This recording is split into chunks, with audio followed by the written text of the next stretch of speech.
hermanos, ya son tardes ahora sí. Y bueno, en esta mañana pues nos ha tocado concluir, cerrar la Semana del Hogar Cristiano. Realmente estamos cerrando el mes, no solamente estamos cerrando la semana. Y me gustaría que todos en esta tarde, los que estamos aquí reunidos, que somos un grupo... ¿Está conectado? Bueno. ¿Sí se puede? Ya sé. Estaba conectado. Muy bien, pues estamos considerando que es el fin de toda una semana de conferencias, de predicaciones, de exposiciones, porque tuvieron ese estilo. Y bueno, pues yo no sé, hermanos, la iglesia tiene una actividad formal de proclamar, de llevar un mensaje, y sería muy bueno que nos autoevaluemos qué tanto aprendimos durante esta semana, porque fue dirigido a todos. Nadie puede decir, a mí no me tocó. La predicación estuvo dosificada y empezamos desde qué somos como familia. La hermana Araceli nos habló de qué es la familia y fue dura, fue muy puntual. Estuvo haciendo señalamientos sobre lo que está pasando con la familia hoy en día y la serie de ataques que está viviendo. Hermanos, están pasando cosas gravísimas en la sociedad. A mí me queda muy claro que lo que estamos viviendo en el siglo XXI es algo sin precedentes. Es un golpear a la familia, es un golpear los valores para desestabilizar. Si de por sí la familia tradicional que ha mantenido valores, tenemos problemas, ¿o no? Muchos de los que crecimos con papás exigentes o abuelos exigentes, esos hogares tuvieron situaciones muy... Yo recuerdo cuando en la casa sucedió que mi hermana quedó embarazada. No se había casado y de pronto, pues de un desconocido, ¿verdad? Amigo de ella. Y fue una crisis muy dura para la familia, un papá dolido, una mamá con dolor, los hermanos todos, porque se había golpeado un fundamento, algo que era muy valioso para nosotros. Los padres en el pasado decían, mi hija bien casada, mi hijo bien casado, y los padres cristianos, mi hija con un hombre cristiano que la quiera, mi hijo con una mujer cristiana que lo ame, ¿no? Esos eran los valores que... ¿Y hoy qué pasó? La familia ha sido golpeada. Y hoy podemos ver a nuestras jóvenes y a nuestros jóvenes que ya tienen novio. ¿Y quién es? Es un desconocido. Ay, lo conoció en la prepa. Es el más guapo, pero bien que fuma, bien que anda con muchas chavas, ¿no? El típico modelo. No voy a entrar a esos detalles, solamente quería recordar lo que dijo la hermana Araceli. Luego el lunes se habló a los papás. Los papás tenemos una función en la sociedad. Incluso el Señor Jesucristo cuando vino al mundo, ¿se acuerdan? Según la Biblia, los evangelios, dice la Biblia que María tuvo un bebé, pero Dios había preparado un varón que no era su papá. José no fue padre de Jesús, pero fue el marido de María que asumió una figura paterna para que el Señor Jesús creciera dentro de un seno familiar, porque Jesús bien pudo ser hijo de una madre soltera, si hubiera sido la voluntad de Dios. Pero Dios ingresa en Cristo a la corriente de la historia en un hombre que es Cristo, que es Dios, y dentro de un contexto cultural con una madre y un padre, y con hermanos. Es decir, él vive un contexto familiar siendo Dios. Luego el martes se habló a las mamás. ¿Cuál es el rol de una madre en la vida de la familia? La hermana Marta. Luego el miércoles se habló a los jóvenes y a los adolescentes. Los que somos padres hemos vivido la experiencia, ya sea nosotros mismos, de ser niños, adolescentes, jóvenes, adultos, y más que eso. En la casa, en las familias, se tienen esos elementos. Yo veo a las mamás o a los padres que van con sus hijos, algunos adolescentes, ¿no? Y cada uno pues con sus conflictos propios de la edad. Y luego el jueves se habló a los niños.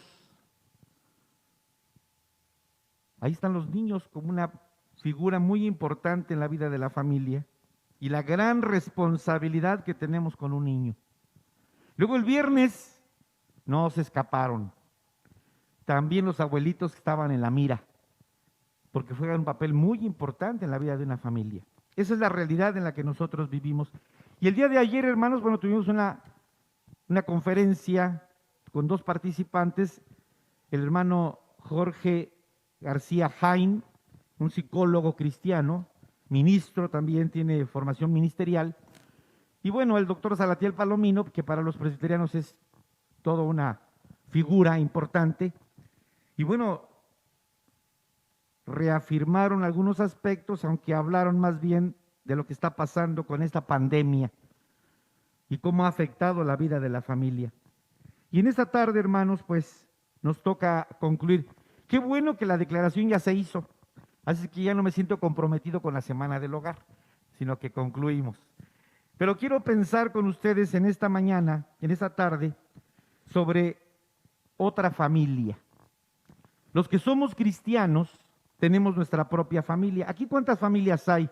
Está la familia de nuestro hermano Braulio y la hermana Laurita, está nuestro hermano Luis y su esposa, está nuestra hermana Beais, está nuestra hermana García, bueno, aunque José son dos familias diferentes, está nuestra hermana Esther López, está nuestro hermano Francisco, ¿quién más anda por ahí? Bueno, mi esposa y yo, con mi hijo, somos como 5 familias que estamos en este momento aquí y tenemos un concepto.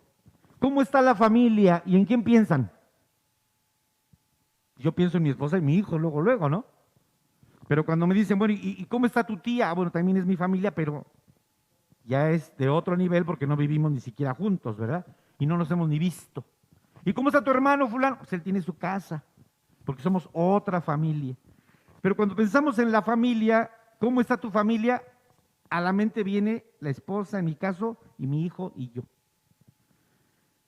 Pero quiero que vayamos al pasaje de Gálatas que leímos hace un momento. La carta a los Gálatas es una carta que escribe el apóstol San Pablo, más o menos en el año, dicen los eruditos, que más o menos por el año 55, 57 de la era cristiana.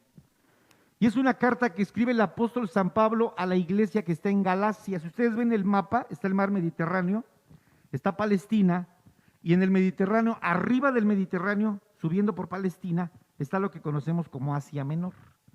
Y en el centro de ahí está una región que se llama la región de Galacia.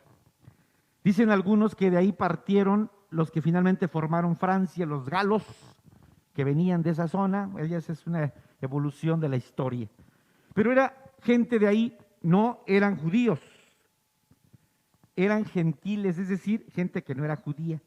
Y les había llegado el evangelio, la predicación de Pablo había llegado también ahí, y muchos se empiezan a convertir al cristianismo.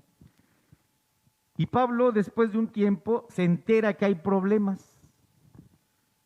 La iglesia de Galacia había sido visitada por una secta. Cuidado con las sectas.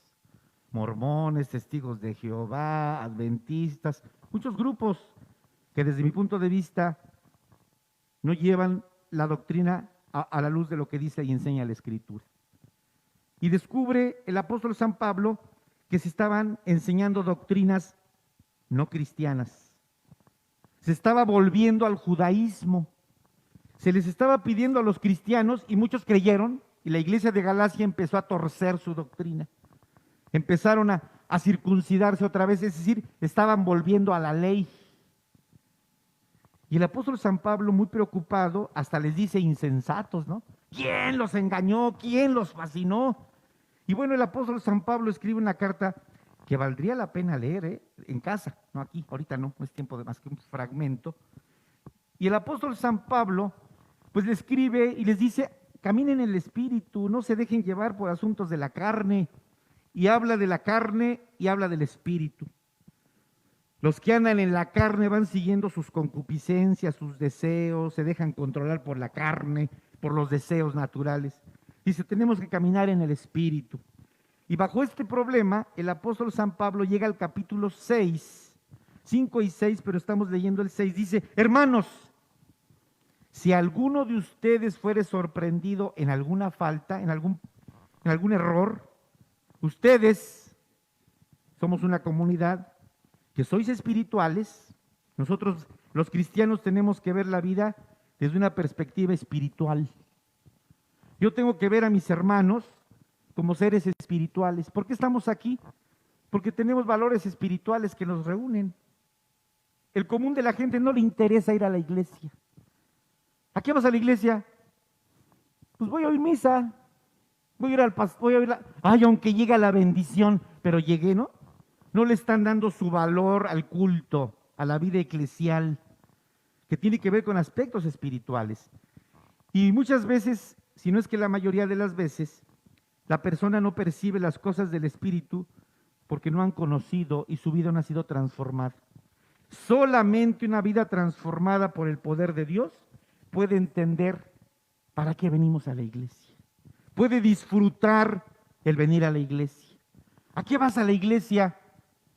Mirad cuán bueno y cuán delicioso, dice el salmista, es habitar los hermanos juntos en armonía. Habla de una relación, una compañía, el alabar a Dios. Una cosa he demandado a Jehová, dice el salmista, esta buscaré, que esté yo en la casa de Jehová todos los días de mi vida para contemplar la hermosura de Jehová. Son elementos muy interesantes de una convicción, de una razón por la que vamos al templo, disfrutar. A veces algunas personas van al templo a regañadientes, ¿no? Recuerdo a los pastores cuando preguntaban, ¿y cómo están los muchachos? Ay, pastor, pues no quisieron venir, ¿no? O aquellos jóvenes que llegaban solos a la iglesia y los papás se quedaron en la casa, nos mandaron, ¿no?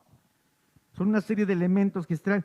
Y el apóstol San Pablo le escribe a la iglesia de Galacia y les dice, hermanos, si alguno de los hermanos de la iglesia fuere sorprendido en alguna falta, ustedes que son espirituales, restáurenlo con espíritu de mansedumbre, considerándote a ustedes mismos, no sea que también ustedes sean tentados. Cuando un hermano tiene un problema, luego a condenarlo, mírenlo. Y eso que es cristiano, y eso que viene a la iglesia, ¿no? No debe ser esa la actitud. Es lo que recomienda Pablo. Pero no es el tema. Estamos tratando de llevar el pasaje. Sobrellevad los unos las cargas de los otros y cumplid así la ley de Cristo. Llevar las cargas de los otros. Órale. ¿Ven la imagen, verdad? Que alguien va cargando algo muy pesado. ¿Y qué hacemos? ¿Está pesado? Sí, está pesado. Pues, ay, que Dios te bendiga, ¿no? Te ayudo, hermano. Vamos entre los dos. Y otro hermano, yo también les ayudo, ¿no? Esa es la idea. Que nuestros problemas, la congregación empezó hace como un mes con un programa, ¿no? Muy interesante, de llevar una pequeña despensa para ayudar de alguna manera a los hermanos. Yo creo que a todos nos ha tocado ya una, ¿no? Por lo menos. Andamos en eso. Y hermanos, créanme que es un apoyo. Es una pensar como esto, sobrellevar las cargas. Y me voy a ahorrar jitomate para una semana, me voy a ahorrar cebolla para 2 semanas y todo lo que viene, ¿no? Sobrellevar de una manera práctica. Porque el que se cree ser algo, no siendo nada, a sí mismo se engaña. Así que cada uno someta a prueba su propia obra. Véanse ustedes, hermanos, véanse en un espejo. Bueno, siempre nos vemos en los espejos cuando tenemos que peinarnos, ¿no? Y véanse ustedes, ¿qué han hecho? ¿Qué cosas buenas tenemos nosotros? ¿Qué cosas buenas estamos haciendo por nuestra familia? ¿Qué cosas buenas estamos haciendo por nuestra iglesia? ¿Qué cosas buenas estamos haciendo por nuestra comunidad? ¿O somos de los que están en contra de todo y a favor de nada? Es lo que dice el apóstol San Pablo. Cada uno someta a prueba su propia obra y entonces tendrá motivo de gloriarse solo respecto de sí mismo y no de otro, porque cada uno llevará su propia carga. Muy interesante esta idea de Pablo, un mensaje muy rebuscado. Nos habla de vernos y evaluarnos. ¿Qué estamos haciendo? ¿Somos personas positivas y sólidas en lo que hacemos? Véanse, hermanos, yo me tengo que ver como padre, en un espejo, como esposo, como hermano, no solamente de los creyentes, de mis propios hermanos. ¿Y cuál es mi figura? ¿Cuál? Y puedo encontrar un montón de defectos. Puedo encontrarme muchísimos defectos. Pero me estoy viendo a mí mismo, ¿eh? Pero a veces el Señor Jesucristo, ¿se acuerdan cuando dijo que estamos muy atentos a ver la paja del ojo, en el ojo ajeno, pero no vemos la bigota que traemos en el nuestro? ¿No? Tiene que ver con esta idea de autoevaluación. El que es enseñado en la palabra, haga partícipe de toda cosa buena al que lo instruye, de los avances, del desarrollo. No os engañen, dice Pablo, Dios no puede ser burlado. Fíjense, aquí hay una declaración, Dios no puede ser burlado. Es una declaración rotunda. Medio lo puedo engañar. No, no, no, no, no. Es que el colmillo de Dios, ¿verdad? Conocemos gente, yo he conocido personas que decimos, es que es bien colmilludo, ¿no? Nos va diciendo, más se nos quedan viendo a veces, ¿no? En el ambiente de la educación, los profesores. Ay, maestro, es que no pude hacer la tarea, se me quedó en la mesa. Y el maestro nomás se nos queda viendo, ¿eh? ¿Creen que los vamos a engañar? No, es que yo sí lo estudié, de veras que lo estudié y nomás se los quedan viendo los maestros. El piano, yo enseñé un tiempo el piano, ¿no? Y después de una semana llegan los alumnos, a ver, es que no me sale, a ver, tócalo. De veras que es que lo estudió la noche anterior, el pobre. Y esos 7 días se la pasó en otras cosas, ¿no? ¿Ustedes creen que vamos a engañar a Dios? ¿Habrá manera de engañar a Dios? Él nos ve todo el tiempo. Cuando me levanto, ¿a dónde oiré de tu presencia? Dice el Salmo, ¿no? Si subiera a lo más alto de los montes, ahí estás tú. Y si fuera a lo profundo, ahí estás tú. No hay manera de escondernos de Dios. Por eso Pablo dice, no se engañen. Dios no puede ser burlado. Autoevaluémonos. ¿Ustedes creen que vamos a engañar a Dios? Aunque vengamos con una apariencia de piedad y de buena conducta, Dios conoce lo que hace.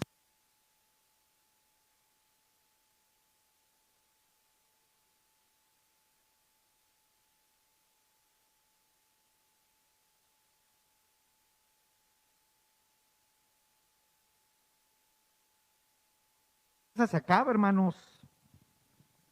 Muchas cosas se acaban y mucha gente dice, ¿por qué estoy así, Señor? ¿Por qué estoy en estas condiciones? ¿Por qué estoy solo? ¿No? Pues por la vida que llevamos. Yo me acuerdo que iba con un hermano y había gente, un hombre pidiendo dinero. Y yo nunca lo había pensado así, pero en ese momento empecé a pensarlo así. Y decía este hermano, un pastor, decía, ¿qué hizo ese hombre en toda su vida? ¿Qué hizo ese hombre que ahora es un limosnero toda su vida? Porque ese limosnero que tiene 60 o 70 o 80 años y que está pidiendo dinero, ¿qué hizo cuando tuvo 15? ¿Qué hizo cuando tuvo 20, 25, 30, 35? Hermanos, ¿usted qué edad tiene? Piénselo. Yo tengo 61 años. Si Dios me permite la vida, a lo mejor hasta los otros 10 años tendré condiciones para desarrollarme con facilidad. Ya después cuesta mucho trabajo, ¿no? Si me mantengo saludable. Y así pasa vean a la gente que pide, ¿qué hizo toda su vida? Que está en esa, no trabajó, no generó, no sé. Es una pregunta que me quedó en mi mente, ¿no? Al final, pues, si podemos dar algo, pues hay que darlo. Pero la pregunta está en el aire. Y en el caso de todos nuestros jóvenes, nuestros hermanos, nuestras hermanas, creo que somos una congregación que Dios bendice. Una congregación que vemos a los hermanos en sus trabajos, en sus actividades, y vemos que Dios los está bendiciendo a pesar de circunstancias diferentes. Porque el que siembra para su carne, yo nada más voy a sembrar para mí, voy a hacer cosas que me satisfagan, para cumplir mis caprichos y mis placeres, ¿no? Está trabajando para sus deseos, nada más. Porque el que siembra para su carne, de la carne segará corrupción. Pero el que siembra para el Espíritu, del Espíritu segará vida eterna. ¿Qué estamos haciendo todos nosotros a futuro? No, hermano, yo estoy trabajando y estoy ahorrando porque cuando yo tenga cierta edad ya quiero tener mi casa, mi carro, y si tengo mi familia, estoy tratando de que no me falte nada económicamente. Y lo espiritual, eso luego, porque estoy muy joven. Eso de la religión y de Diosito, hasta lo ponen con minúscula y en chiquito, ¿verdad? Ya vendrá el momento. O aquel padre y sus niños, no. Mis hijos, eso está enseñando hoy las escuelas. Incluso se está haciendo ley. Prohibir que los padres influyan doctrinalmente en los hijos. Que los padres no pueden enseñar de Dios a los niños ya. Que los niños cuando crezcan, ellos decidan. Si estando en la iglesia y criándolos con valores cristianos, hay rebeldía, hay situaciones difíciles. Imagínense que ese niño crezca haciendo lo que quiere y cuando crezca que decida si sigue o no sigue a Dios. Terrible. No maltrata al niño, lo va a traumar. Va a crecer traumado si usted le da nalgadas. ¿Qué dice la Biblia? Corrige a tu hijo, híjole, con vara y vivirá. Eso no. Eso es muy malo, dicen los de ahora. Pero no, tampoco estamos en ese asunto, ya se habló durante la semana. Pero aquí la palabra nos dice, el que siembra para su carne, segará corrupción. El que siembra para el Espíritu, segará vida eterna. ¿Qué prefiere un hijo con título doctoral y graduado de una universidad mundialmente conocida? ¿O un hijo con valores? Y que el día de mañana, cuando usted esté en la presencia de Dios, sepa que su hijo está predicando a Cristo. Como dice el himnólogo, y nuestros hijos cantarán gozosos después que hayamos muerto. Yo prefiero un hijo con los valores del reino y con el futuro de vida eterna, que un hijo lleno de honores, pero perdido. Claro que un hijo que tiene valores también tendrá, por supuesto, una buena preparación porque es parte de los valores. Y no dedicarnos nada más a esos aspectos superficiales. Incluso hoy en mi propia familia tengo hermanos que no van a la iglesia ya, sus hijos. La siguiente generación tal vez ya no será de familia cristiana. A menos que, por supuesto, que Dios tendrá misericordia. Estaremos orando por eso, que Dios tenga misericordia de la siguiente generación. Pero así están las familias hoy en día. Y termina Pablo diciendo en el 9, no se cansen, hermanos, de hacer el bien, porque a su tiempo segaremos si no desmayamos. Pero fíjense lo que me interesa, porque todo lo que dije es la introducción. Ahora, a lo que quiero que enfoquemos, versículo 10. Así que, según tengamos oportunidad, hagamos bien. Que la gente nos vea, que actuamos bien, que tenemos una buena conducta, a todos. Y fíjense lo que dice con lo que concluye el pasaje. Y mayormente a los de la familia de la fe. Ay, ay, ay. Hermanos, ustedes son mi familia. Nosotros somos una familia. Y quiero decirles, hermanos, que una familia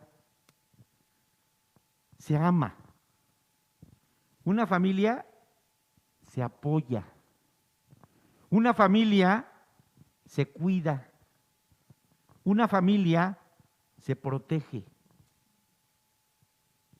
Esos son los valores naturales.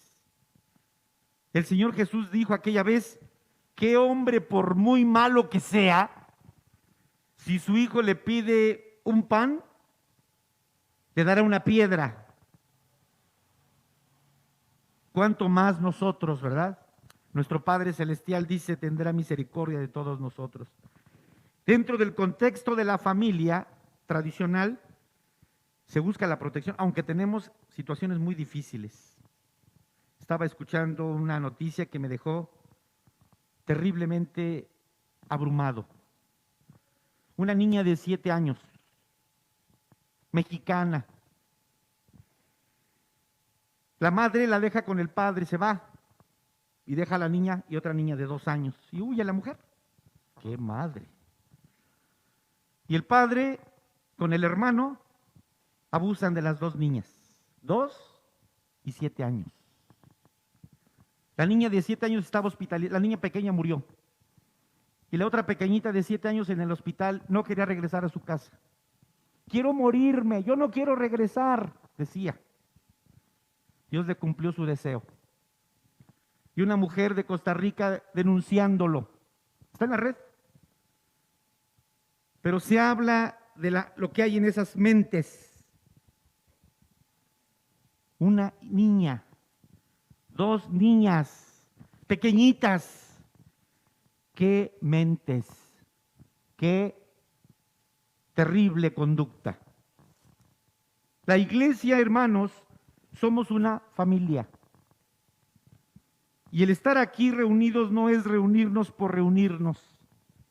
Hay 4 cosas que quiero dejar en su mente en esta mañana de manera rápida. Una familia debe dar testimonio que somos una familia. Son los 4 elementos que la iglesia tiene. El testimonio. Aquí venimos, tenemos un culto, nos fortalecemos con la palabra, con la alabanza a Dios y salimos. Aquí ya celebramos un culto de adoración, de alabanza y salimos y vamos al mundo a compartir. Ustedes son la luz del mundo, dice Jesús. Ustedes son la sal de la tierra. Somos una comunidad de testimonio. La palabra testimonio es martiria. De ahí viene la palabra mártir. Un mártir es el que muere por su fe, para dar testimonio de que es inamovible lo que él cree. Por eso Juan escribe y dice, lo que tocaron nuestras manos, lo que palparon nuestras manos, los que vieron nuestros ojos tocante al verbo de vida, de eso les hablamos. Fue tan tremendo el testimonio de Cristo en la vida de los discípulos y de los apóstoles que estuvieron dispuestos a la muerte porque no podían negar lo que habían visto y oído. Dice la historia que Policarpo, a los 80 y tantos años de edad, lo llevan y le dicen, reniega de tu fe o morirás. Y Policarpo, un anciano, ¿cómo voy a negar al que me ha bendecido durante toda mi vida?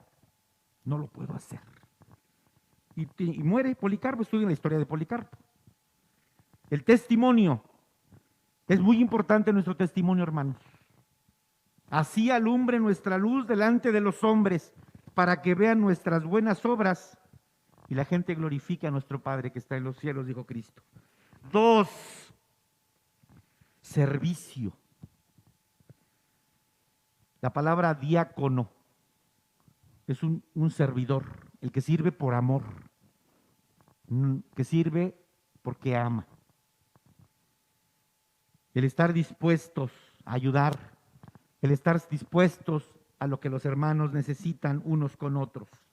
Es el segundo elemento. Nuestro testimonio, nuestro servicio. Un segundo elemento cuesta mucho. Alguien decía, hay que ir al templo y vamos a adornar. ¿Y yo por qué tengo que hacer eso? No estamos acostumbrados, bueno, los que crecimos en la iglesia es lo más normal, ¿no? Que llega la Navidad, a ver, jóvenes, vénganse a adornar el templo, hermanas de la femenil, y llegan todos felices a ayudar. ¿En qué? Yo traigo mi escalera, hermano, y yo traigo pinzas. Todo es trabajar en equipo, ¿no? Así crecimos. Pero de pronto nos encontramos hermanitos que se sientan para... Eso no está bien, eso se ve mal, pero jamás metió las manos. Y cuando le dijeron que ayudara, ¿y yo por qué? Como aquel político, ¿eh? ¿Y yo por qué? Testimonio, servicio, celebración. En la iglesia tenemos que celebrar, a eso se le llama liturgia. la acción del pueblo celebrando a Dios, el culto. La iglesia da testimonio en el mundo, la iglesia sirve, la iglesia adora. Aquí estamos en la liturgia, en la celebración. Cada vez que nos reunimos celebramos a Cristo. De ahí viene la palabra liturgia, laus ergo, ¿no? El pueblo que sirve, que alaba, que sirve a Dios. Y número 4, y tal vez lo quise cambiar y lo dejé al último porque era el primero, la comunión, la koinonía. La iglesia es una familia de fe. Yo no le digo en la calle a la hermana Pilar, no le digo, hola señora Pilar. ¿Cómo le decimos? Hermana, ¿cómo está? Y la gente se queda viendo, ¿no? Hermana Lucy, hermano Luis, hermano Braulio, ¿no? Porque somos hermanos. Hemos sido llamados a una participación de familia. La sangre de Cristo que derramó en el Calvario nos ha hermanado por la fe. Y todos aquellos que confesamos a Cristo como nuestro Señor, nos hemos constituido en hermanos, porque dice Juan, a lo suyo vino y los suyos no lo recibieron. Pero a todos los que le recibieron, a los que creen en su nombre, Dios les dio la potestad de ser hechos hijos de Dios. Y si somos hijos de Dios, entonces somos hermanos. Hay gente que dice, es que todos somos hijos de Dios. Es un problema eso, no es cierto. Solamente somos hijos de Dios los que Él ha llamado para ser parte de su familia. ¿Y cómo podemos ser parte de la familia de Dios? A través de la sangre de Cristo. Cuando yo recibo por la fe ese don maravilloso y puedo creer que Cristo es mi Señor, en ese momento yo soy parte de la familia de Dios. Y todos ustedes y cada uno de nosotros nos constituimos en hermanos. Esa es la familia de la fe. Y quiero decirles algo, hermanos.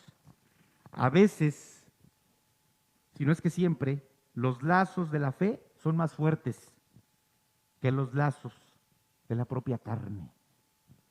Podemos tener una relación más intensa con los hermanos de la iglesia que con nuestros propios hermanos de la familia. A veces hay familias que se ven en los velorios, nada más, o en las bodas, ¿verdad? ¿Y cómo está fulano? Pues no sé, no lo he visto. ¿Cómo que no lo has visto? Sí, la última vez que lo fui fue cuando se casó. Ya tiene un hijo de 24 años, pero no lo he visto, ¿no? ¿No les ha pasado eso? ¿Y cuándo viste a fulano? Pues en la muerte de la abuela, fue en 1965, ¿te acuerdas? No, pues yo tenía 5 años y es cuando los vi. Así es. Hay familiares que yo no conocí. Yo no conozco a los hermanos de mi papá, más que a uno. Y eso porque se casó con la hermana de mi mamá, mi tía. Yo no conozco a los demás, nunca. Si los veo en la calle, no sé quiénes son. Y mis primos, no lo sé. Por ahí Silvas aparecen de pronto, quién sabe. Dice el pastor David Silva que es mi pariente, yo no lo sé. Le dije, vamos a investigar la historia, ¿verdad? Acabo de hacer mi árbol genealógico y ojalá que ustedes hagan ese ejercicio. Mi papá, Valentín, sus papás, Aurelio y Paz. Los papás de Aurelio, Valentín e Isabel Trejo. Y de mi abuela Paz, Calixto Peña y Rosa Maldonado. Hasta ahí sé. Luego por mi mamá, lo mismo, sigo las líneas. Ya se los pasé a mis parientes porque dicen, pásamelo, porque yo ni sabía eso. Sería interesante hacer sus árboles genealógicos, ¿sí? Y conocer quiénes somos, de dónde venimos. El apellido Beis me parece muy interesante, porque no es muy hispano, ¿verdad? Y así cada uno de nosotros, hermanos. Pero como iglesia también tenemos un origen. ¿Dónde conocía usted a Cristo? ¿De dónde viene usted? Aquí tenemos historias que contar de las familias, para hacer un libro. Ojalá que empiecen a escribirlo, porque la congregación no es tan grande, ni tan antigua, pero tenemos una historia detrás de 3 años, más atrás para cada uno de nosotros. Hermanos, yo quiero terminar esta mañana diciéndoles que ser parte de la familia de Dios es una de las cosas más extraordinarias que le puede pasar a un ser humano. Si usted tiene la oportunidad de salir de su entorno, e ir prácticamente a cualquier lugar del mundo, usted va a encontrar familia. Usted va a encontrar una iglesia, la que sea. Yo llegué a, ¿qué ciudad les gustaría? Arizona, Phoenix, y lo mandan a trabajar, ¿verdad? O se va de mojado. Y llega usted a trabajar ahí en un supermercado, lo que sea. ¿Qué es lo primero que hacemos los cristianos? Buscar una iglesia. Pues no hay presbiteriana, bueno, una recomendable. No se vayan con los mormones, ni los testigos de Jehová. Váyanse con una iglesia que predique a Cristo. Váyanse con una iglesia que predica a Cristo, una iglesia bautista, una iglesia metodista, una iglesia pentecostal. ¿Y qué vamos a encontrar cuando entramos? ¿Cómo nos van a decir las gentes? ¿Cómo se llama usted, señor? Bienvenido. No, hermano, bienvenido, díganos su nombre, ¿no? Porque somos una familia.